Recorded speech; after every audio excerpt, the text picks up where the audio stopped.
Hello, music makers. Welcome back. I've been busy making a kind of tribute track to the iconic Insomnia by Faithless. And part of that process is breaking down the musical traits. Because the vibe of a song is not just the sounds used or the mix, it's the scales, the chords, and the rhythms too. And while there are lots of videos already on YouTube about Insomnia, mostly around the history, I've not seen any yet that do a deep dive of the theory. And if we're going to learn from this icon, I think we need to understand that part also.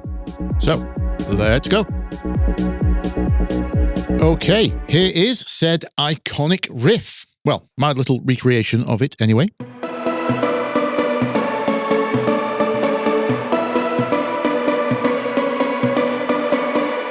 Legendary. So we're at 130 beats per minute, B minor, originally, because for this tutorial, I'm going to be showing everything in A minor. It was here, it's now here. Why have I done that?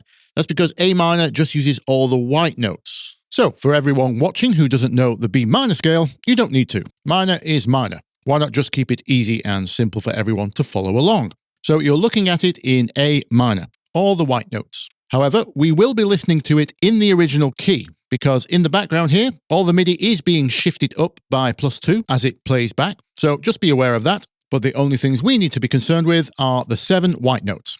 Got that? Good, good. So the first interesting thing I want to point out in this riff is all these note 1s. You've got them down here, and in this octave too, another bunch of note 1s there. That's a clue. Because you might be surprised to find out that this entire riff is just based around one chord. It's all just effectively playing chord 1. The changes you're hearing, which is all this top half here, this melody is created using chord variations. Let me show you what I mean in a simple example. Okay, so the normal way to build a chord is we pick a starting position. In our case, it's note 1 of the scale. And the notes that get added on top of that are note 3 and note 5, relative to the starting position. Or as I like to say, press 1, miss 1, press 1, miss 1, press 1. This is called a triad, tri, 3, and that's your basic chord form. That starting note, that's called a root note. And these other notes, they're just usually referred to by their distances from the root. So this is called the third because it's 3 up. And this one's called the 5th, because it's 5 up. So your basic chord is made up of a root, a third, and a 5th. Now, these chord variations I mentioned, which make the riff's melody, those come about from messing around with this middle note. Let me show you that in action. First, let's just put our standard chord 1 on the correct rhythm. This is how that sounds.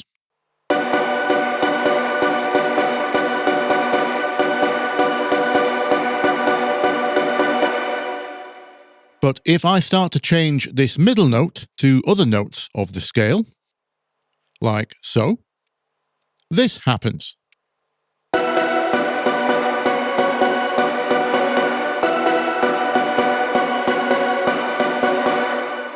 When we move that middle note away from its default position, that's called a sus chord. Let me explain a little further. Some of you may be aware that chords come in different flavors. I'm sure you've all heard of major and minor. It's not just the scales, which can be major or minor. The chords built within them can too. And there's other types. But the determining factor of whether a chord is major or minor is all down to this middle note and its distance from the root. So this distance we have here is minor, and this is major. So the only thing that changes to make a chord major or minor is this middle note. This middle note has a very important function. It's the entire vibe or flavor.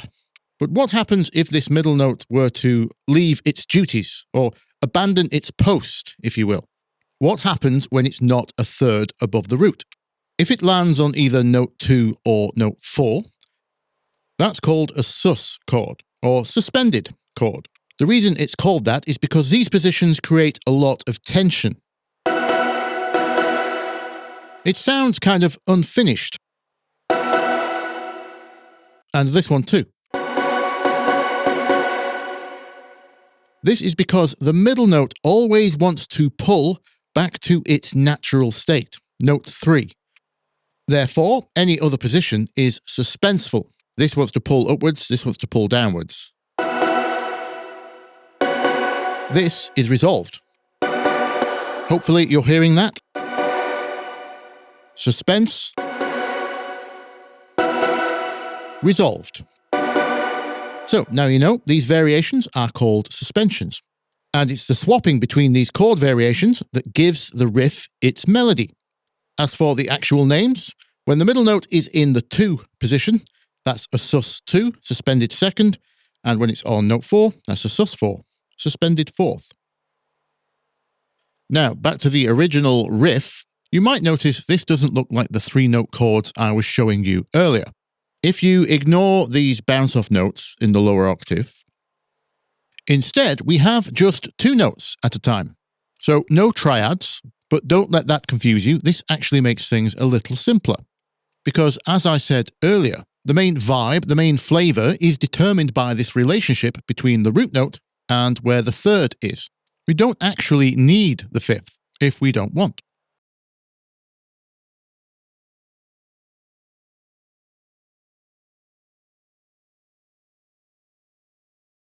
Now, not having a 5th actually benefits this because now the 3rd of the chord, what used to be in the middle, that is now exposed at the top, helping expose the melodic aspect that those changes make, instead of them being buried inside of a chord.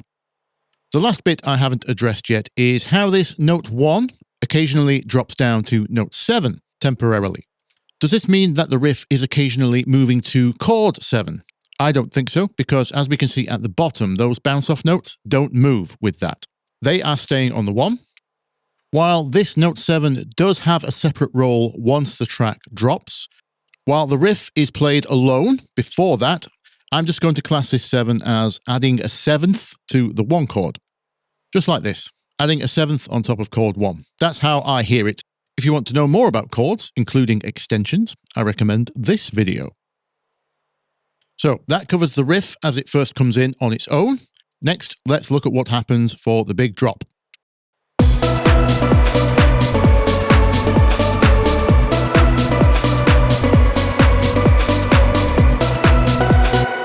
So, part of what makes this big drop payoff so good is that we've had the riff on its own, which is its own sudden shock because the entire track has been building to that.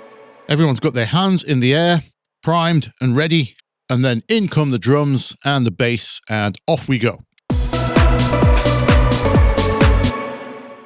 But it's not just that, there's a harmony change too.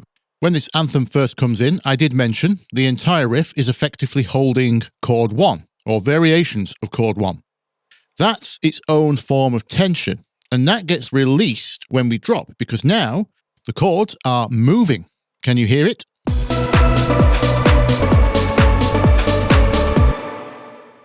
If we look at the bass part, you can see we are now moving between chord 1, chord 5, chord 6. We can ignore this one. This is just a passing note.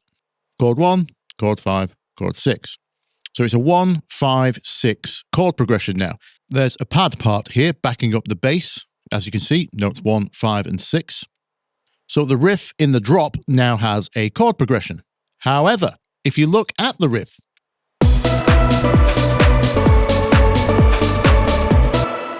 nothing has changed. This is the same part as before. So that begs the question, how are the chords moving if the chords aren't moving? To explain what's going on, may I refer to my previous self, where I said that the main vibe or flavor of a chord is created through this relationship of this middle note in relation to the root note. Well, that's true of all music in general. Music works from the bottom upwards. The foundation is laid and the structure is built in relation to that. Because the bass is now the new lowest note, whatever the bass is doing dictates the entire harmony for the track. In other words, how we perceive the chords, the vibes. This is what's happening in a nutshell. Here is a normal chord 1. Now, if the bass comes in, but the bass is playing note 6, this is suddenly no longer a 1 chord. It's now a 6 chord. It becomes chord 6 with an extension on top, a 7th. So even if the chords above do not change, if the bass below does change to new notes, then that relationship is changed, and therefore those chords also change into some variation of the chord starting with the bass as the root. If you're a certain type of adult with certain proclivities, you might think of this as topping from the bottom. Although I think the musical term is an inverted pedal. I'm not entirely certain, but that's what's going on anyway. So back to the riff. Let's just delete this bounce off note. We know that's holding note 1. Then what we can do is paint the bass notes underneath this main riff so we can work out what chords are being formed when both play at the same time.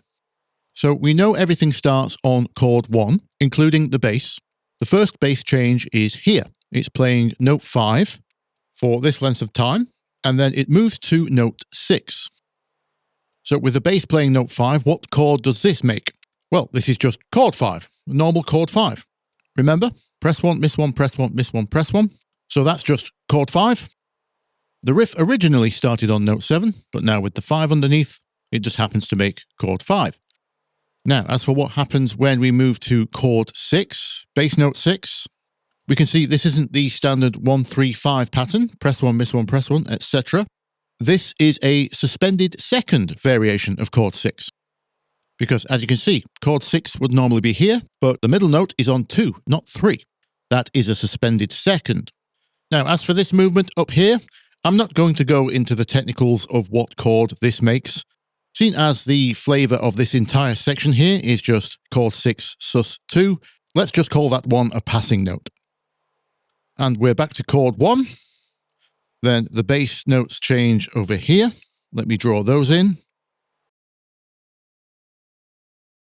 So let's look at this change. Now we no longer have a normal chord 5. A normal chord 5 looks like this. Instead, we have this. So the second time around, when the bass moves to chord 5, it now creates a suspended 4th variation. As you can see, the 3rd, the 2nd, the 4th. And when we hit chord 6 this time round, it's just the normal chord 6. Again, with our little passing note here. Then back to chord 1, the suspended 4th. For the 3rd and 4th rotation, notice the melody goes up onto note 5, technically leaving the chord neither major or minor or suspended. That's what we call an open chord or a 5th chord. But because every other version has been minor, this is technically an implied minor chord still. Anyway, back down to chord 5, the suspended 4th version. Normal chord 6 with passing note. Then back to that chord 1 with the open 5th chord, but starting to introduce a few of those note 7s again for the final turnaround, giving us a normal chord 5 and a normal chord 6. So there we go. Now you know the theory behind Faithless Insomnia. Played and written by Rollo, FYI. Shout out to him. Okie dokie. As always, I hope you learned something. If you did, you know what to do. Press some buttons that help me out. Get typing any questions below. Don't forget to check the description for all relevant links. And until next week, I will see you in the comments. Bye-bye.